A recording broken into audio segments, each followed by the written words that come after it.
اب یہ روایت مولا علی ایسے بیان فرما رہے ہیں جیسے خود وہاں موجود تھے. اس روایت کو بھی امام صادق کیسے بیان فرما رہے ہیں؟ راوی روایت امام صادق سے ان الصادق، اور روایت کرنے والے بھی شیخ مفید ہیں. ہمارے علماء کرام میں شیخ صدوق اور شیخ مفید اگر کسی حدیث کو نقل کر دیں تو اس کے سند کے لیے یہی کافی ہے کہ شیخ مفید نے نقل کر دیا. اس کے مضبوط ہونے کی ایک دلیل یہ بھی ہے. کیا ہے روایت؟ ذرا سنیے.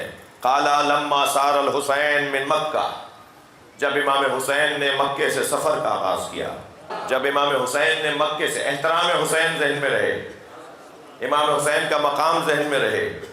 لما سار الحسین من مکہ، جب امام حسین نے مکے سے سفر کا آغاز کیا، لقیہ افواج من الملائکۃ المصومین، امام حسین سے ملائکہ کے افواج، فوج نہیں، افواج نے آ کر سلامی دی. ہماری کتنی افواج ہیں بولیے؟ 3. بحریہ، بریہ، جی فضائیہ، جی بری فوج ہے زمین پر جو کام کرتی ہے، سمندر میں جو کرتی ہے بحریہ، اور جو فضا کے اندر وطن کا دفاع کرے گی، جی فضائیہ. ان تینوں کو ہم کہتے ہیں نا پاک افواج، پاکستان کے افواج. ملائکہ کے افواج نے آ کر امام حسین کو سلامی دی. یعنی جتنے بھی ملائکہ کی فوجیں ہیں انہوں نے آ کر امام حسین کو سلامی دی. بولنے والا کون ہے؟ امام صادق. امام فرماتے ہیں لقیہم افواج من الملائکۃ المصومین والمردفین فی ایدیہم الحراب علی نجب من نجب الجنہ. فرماتے ہیں، امام فرماتے ہیں افواج ملائکہ نے امام حسین کو سلامی دی، اور ہر ایک کے ہاتھ میں جنت کا بنا ہوا اسلحہ تھا جو حسین کے قاتلوں کو مارنے کے لیے وہ لے جا رہے تھے. ہر ایک کے ہاتھ میں جنت کا بنا ہوا اسلحہ. اچھا جنت کا اسلحہ کیسا ہوگا؟ جنت تو مادی جگہوں کی چیز ہی نہیں ہے، مادی چیزوں کی چیز ہی نہیں ہے، وہ جگہ ہی نہیں ہے جہاں مادی چیزیں ہوں. تو جنت کے بنے ہوئے اسلحے ان کے ہاتھ میں. اور امام حسین سے آ کر انہوں نے کیا کیا؟ فسلموا علیہ، ان سب نے سلامی دی. پریٹ سلامی دی جا رہی ہے امام حسین کو. اور سلامی دینے کے بعد وقالو یا حجت اللہ علی خلقہ، ان فرشتوں نے ایک زبان ہو کر کہا اے اللہ کی مخلوق پر اللہ کی حجت. بعد جد ہی وابی ہے واقعی ہے، وہ حجت خدا جو اپنے جد کے بعد اور اپنے بابا کے بعد اور اپنے بھائی کے بعد امت پر حجت ہے.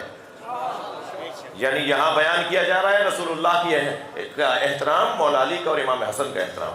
ان اللہ امد جدک رسول اللہ بنا فی مواطن کثیرہ.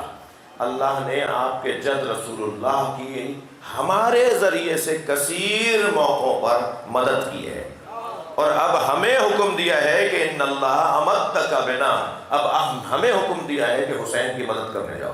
یہ سارا لشکر چلتا رہا امام حسین کے ساتھ کربلا میں. صرف کربلا کے میدان میں 72 نہیں آئے، فضائل پڑھ رہا ہوں.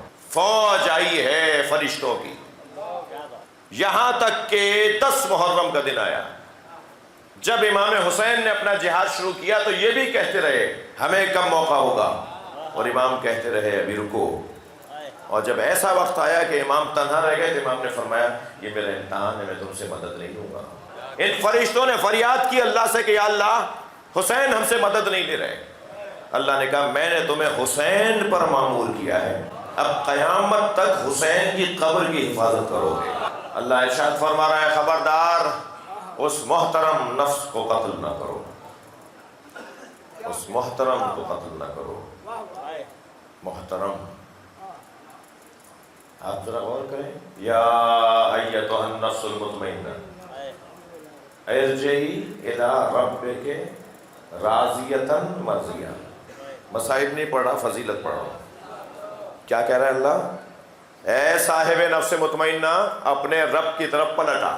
ہم سے اللہ کہے گا کہ آ جاؤ، ہمیں تو فرشتہ بھیجے گا لے آؤ. ہم سب کو فرشتہ بھیجا جائے گا کہ لے کے آؤ انہیں. یہ حسین کون ہے جسے اللہ کہہ رہا ہے آ جاؤ؟ یعنی موت کی 2 قسمیں ہو گئی، ایک موت اجباری، ایک موت اختیاری. ہم مریں گے مجبوراً. حسین جائیں گے اختیار سے. آپ کہیں جائیے نہیں، آیت پر ہی غور کرتے رہیے. امام حسین کی جو رخصتی ہے اس دنیا سے، امام کی جو شہادت اور امام کا جانا ہے اس دنیا سے، وہ اختیاری ہے. جب حسین چاہیں گے جائیں گے. عرفاء کے ہاں یہ بحث ہے، میں کوئی نئی بات نہیں کر رہا. کسی کے لیے نئی بات ہو تو میری بات کے بعد ذرا تحقیق کرے. اہل سنت کے ہاں، صوفیوں کے ہاں بحث ہے، صوفیاء کرام میں سنگین بحث ہے. یہ جو ہم لائف مجلس سے رکواتے ہیں نا، اس کا ایک سبب یہ بھی ہے کہ وہ جو ٹھنڈے کمرے میں بیٹھ کے ماشاءاللہ مجلس سننا چاہ رہا ہے، اس کی خاطر ہم بہت ساری باتیں نہیں کر پاتے، کیونکہ ہمیں خوف ہوتا ہے کہ یہ فلاں بات کسی نااہل تک نہ پہنچ جائے، اور جو آئے بیٹھے ہوتے ہیں وہ محروم ہو رہے ہوتے ہیں. تو میں تو نیاز، شاید ابھی بھائیوں نے کوئی نیاز کا انتظام کیا ہے، تو یہ جو نیاز ہے یہ بھی نیاز ہے، تبرک ہے، اس کا ایک دانہ محترم ہے. لیکن حاضری کی نیاز تو یہ ہے نا جو ابھی اس وقت دی جا رہی ہے. بھائی مجلس میں حاضر ہو جاؤ تاکہ تمہیں نیاز مل جائے.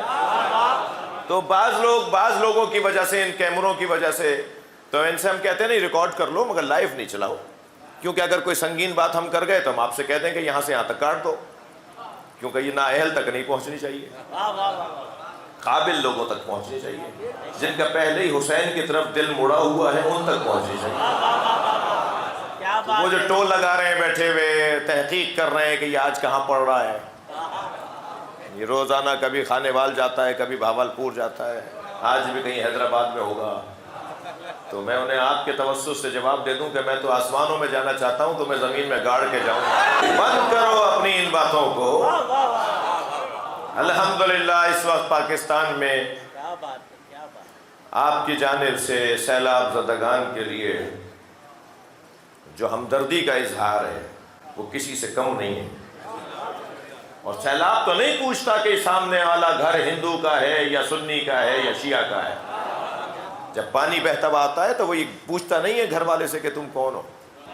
جب اللہ کا امتحان نہیں پوچھ رہا تو اللہ کا یہ مسلمان کیوں پوچھ رہا ہے کہ یہ سنی ہے یا شیعہ ہے. خبردار میرے بچوں جوانوں، جو بھی متاثر ہے اس کے ساتھ تعاون کرنا ہے. مسئلہ کی بنیاد پر گفتگو نہیں ہونی چاہیے. یہ بات ہی نہیں ہونی چاہیے کہ فلاں آبادی میں کیونکہ شیعہ رہتا ہے تو اس کے ساتھ تعاون ہو. نہیں، یہ بات ہی نہیں ہونی چاہیے. سنی ہماری جان ہے.